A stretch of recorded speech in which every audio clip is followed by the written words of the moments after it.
لا شيء يبدد غبش الفجر في قضاء الفاو أقصى جنوب العراق سوى حركة العمال والصيادين وهؤلاء الزائرين الجدد من هواة الحمام الزاجل الذين قدموا خلسة من 5 محافظات لإجراء المسابقة السنوية الوطنية للمسافات الطويلة للحمام.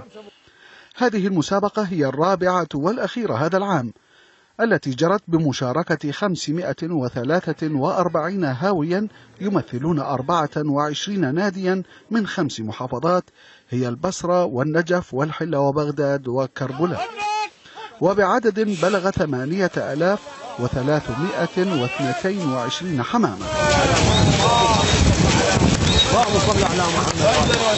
أنواع الحمام اللي هو هذا حمام الزاجل، الطير الزاجل اللي بالقديم يستخدموا للسباقات العالمية، لا يزال بالسباق بلجيكا هولندا، وفي العراق صار حديث يعني السباقات.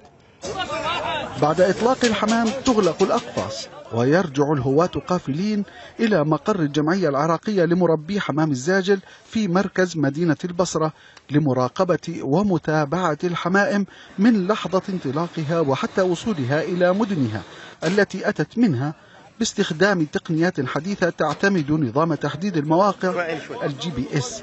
أما قيمة الطيور التي أطلقت في هذا السباق تفوق $1,000,000، ويتراوح سعر الحمامة الواحدة بين $100 و20,000 للسلالات النادرة. كل هؤلاء المتسابقين يستخدمون جهاز برايغون بلجيكي، نظام معتمد للتسجيل الإلكتروني للحمام الزاجل. شريحة صغيرة 1 غرام وزنها برجل الطير، تنطينا الإحداثية، موقع الانطلاق، نقطة الوصول، معدل السرعة، ذكر أو أنثى، بالإضافة إلى رقم سري نعرف أنه هذا الحمامة حقا دخلت بالسباق أو لا. نظام متطور جدا معتمد في كل الاتحاد الأوروبي. هواة الحمام العراقيون استطاعوا خلال الأعوام الماضية تدجين مجاميع من الحمام البابلي الذي يمتد وجوده في العراق آلاف السنين بتزويجه من سلالات أجنبية حققت سرعات عالية كسرت أرقاما لم تسجل من قبل، غير أن جهود هؤلاء الهواة لم تعبر حدود العراق بسبب وضع البلد الراهن. فقط ينقصنا كيف نصل ونرتقي بالهواية للجانب الدولي. الحمام ممنوع دخوله وممنوع استيراده وممنوع خروجه من العراق، ما نقدر نشارك بمحافل دولية. مسابقة الحمام تقام سنويا في فصلي الشتاء والربيع لمناسبة أجوائها للطيران.